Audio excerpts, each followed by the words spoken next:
Welcome back to the Tigger. The latest proposal from Democrats is for a stimulus package that will pay most Americans $2,000 a month for the duration of the coronavirus pandemic. We have Sibile Marcellus joining us now for more on this. And Sibile, we talked about this last week when the idea was initially proposed. Is the idea getting support at this point?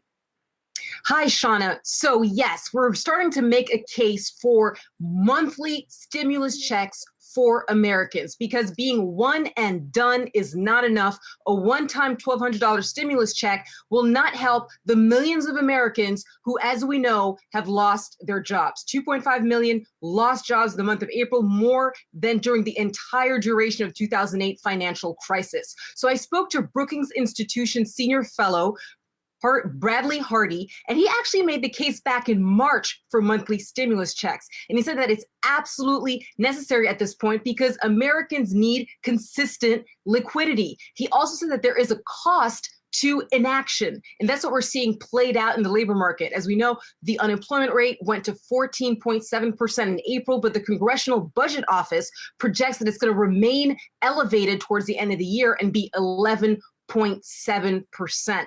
So we're not going to be in the clear this fall, and Americans are going to need more stimulus. So it's critical to have those stimulus checks as a part of the new round of fiscal stimulus, which is believed to also include aid for municipalities and states.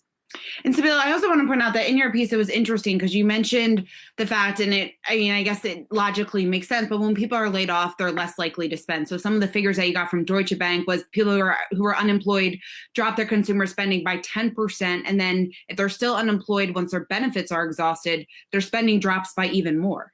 Yes, and that's critical because, as you know, Seana, when it comes to GDP, roughly 70% of it is consumer spending. So people need to, first of all, get those jobs back and be able to spend in order to get the U.S. economy back to where it was before the coronavirus pandemic. So as these legislators make calculations for helping large corporations, small businesses, they have to remember the American people so that they can also sustain consumer spending, which is a big part of the U.S. economy.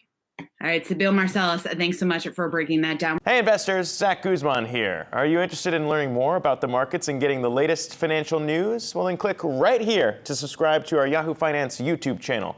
Get the latest up-to-the-minute market analysis, big interviews in the world of finance, and information on how to manage your money every day wherever you are.